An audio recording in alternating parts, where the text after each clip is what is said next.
Hello everyone, and welcome back to Golden Years Journal. It is so wonderful to have you with me today.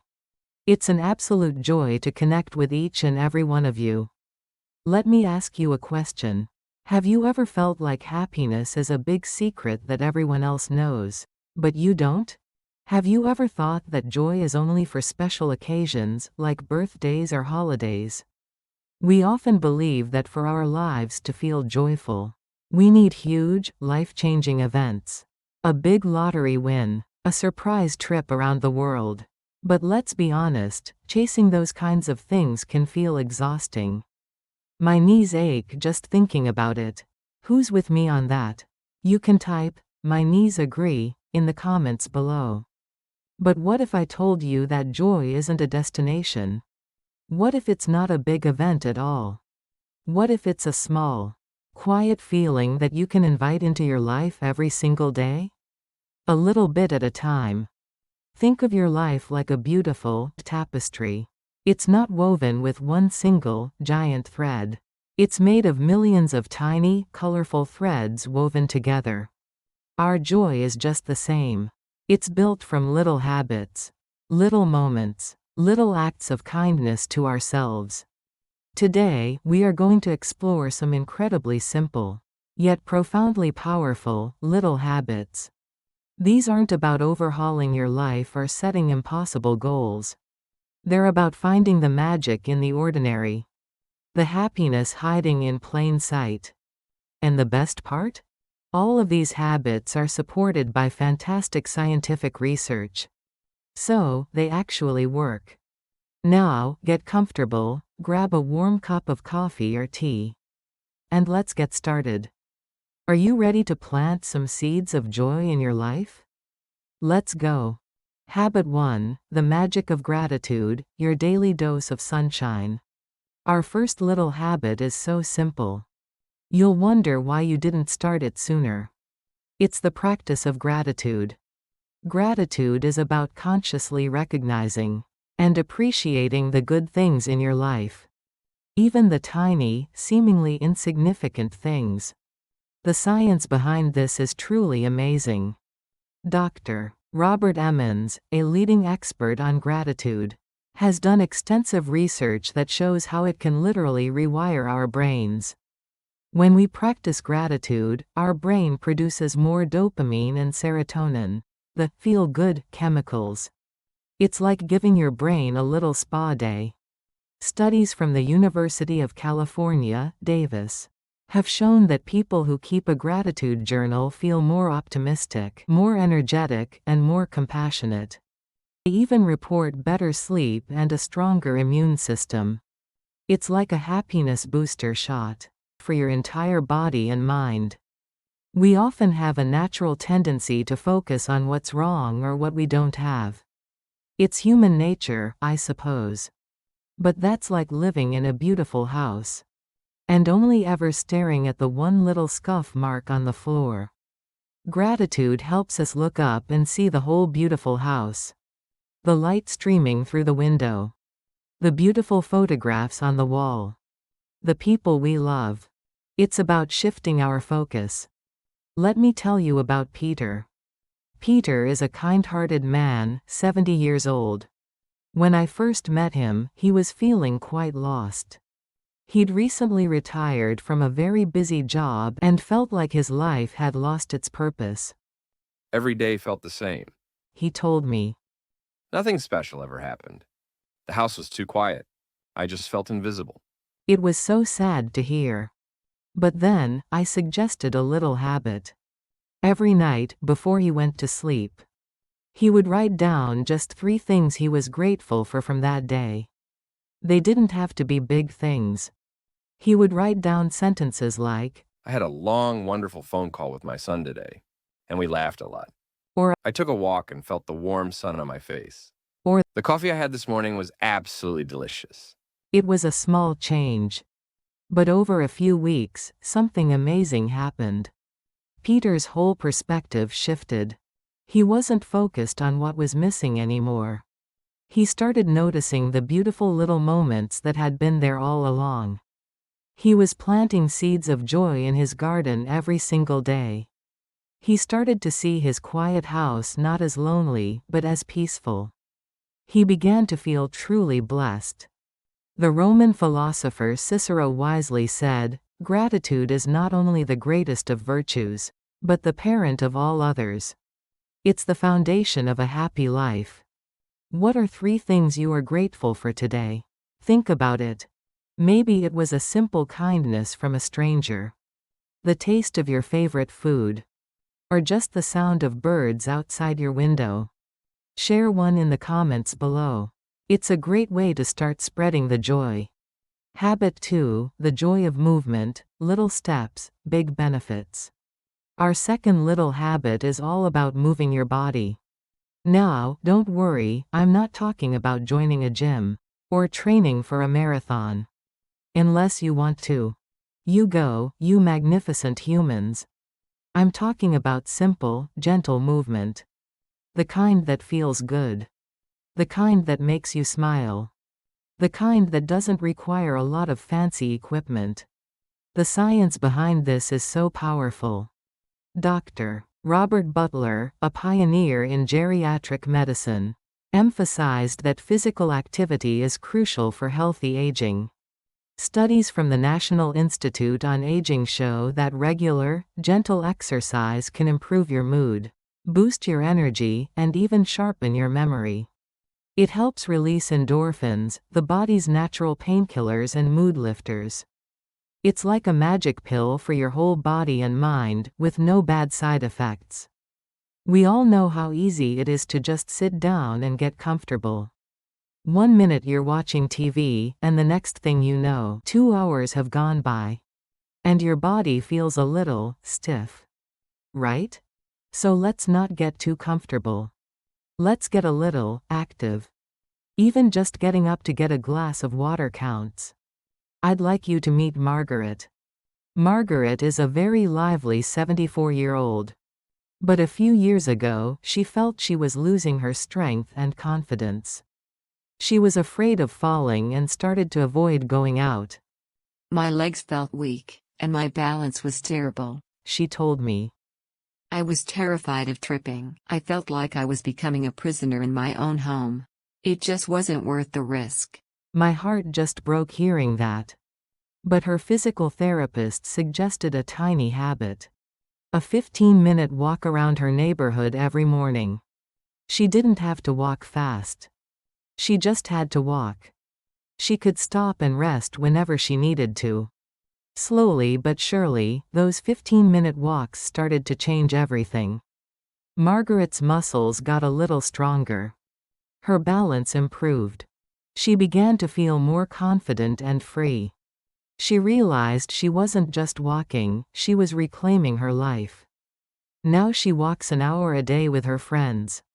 She even teaches her neighbor how to walk on a slight incline. She feels unstoppable. Her before was feeling like a prisoner. Her after was feeling free. She wrote in her journal, I went for a walk today, and I saw a beautiful rose bush I've never noticed before. The smell was incredible. I felt so much energy after my walk this morning that I finally organized my spice rack. I walked to the grocery store today instead of driving. It was a beautiful day, and I felt so proud. The brilliant Maya Angelou once said, "You may not control all the events that happen to you, but you can decide not to be reduced by them." Movement is an act of defiance against being reduced. What's one little way you could move your body today?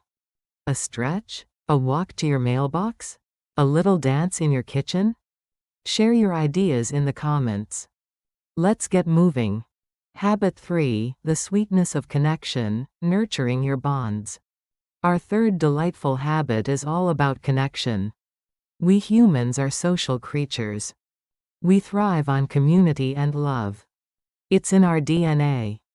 The Harvard Study of Adult Development, one of the longest and most comprehensive studies on human happiness, found that strong, close relationships are the single most important predictor of a happy, healthy life. It's even more important than money, fame, or social status. Think of your relationships like a garden. If you don't water them, if you don't give them a little sunshine, they might start to wilt. It's a sad thought, isn't it? But a little phone call, a short visit, a quick message, these are the little drops of water that keep those bonds strong and beautiful. Let me tell you about Helen. Helen is a kind and gentle 68-year-old. A few years ago, she felt quite isolated after her partner passed away. Her children lived far away, and she had trouble getting out to see her friends. The days felt so long and so lonely. She confided in me. The silence was deafening. I felt like I was disappearing. My heart just ached for her. Then, Helen made a little habit of reaching out. She started by calling one friend or family member every single day. Even if it was just for a 2-minute chat. She also joined an online book club and a weekly Zoom call with her friends. These small acts of connection made a huge difference. The silence in her home was filled with laughter and stories. Helen wasn't just talking to people. She was creating a safety net of love and support around herself. She rediscovered the joy of shared moments. She felt seen and heard again.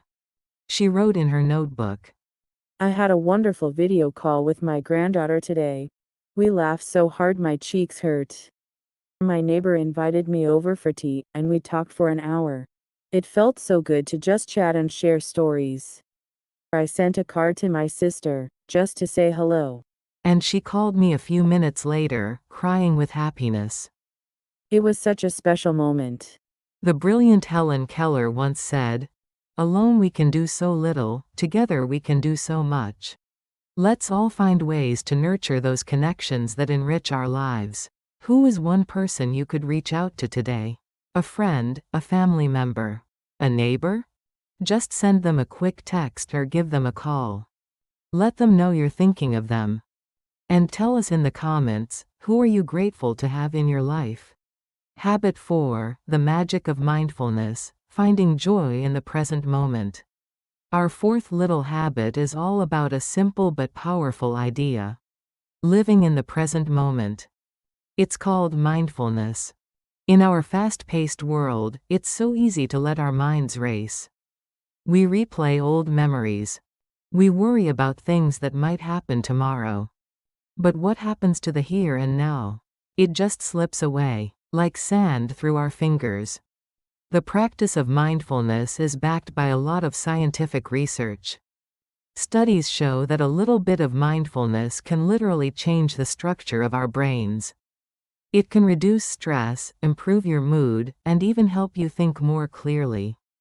It's like hitting the pause button on all the noise in your head.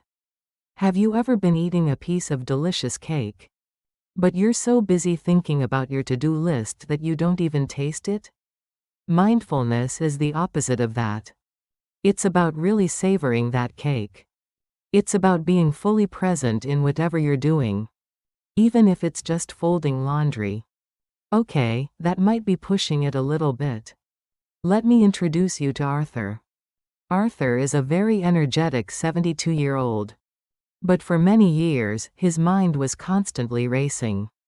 He'd replay past mistakes over and over. He would worry about things that hadn't even happened yet. My mind felt like a wild horse. He said.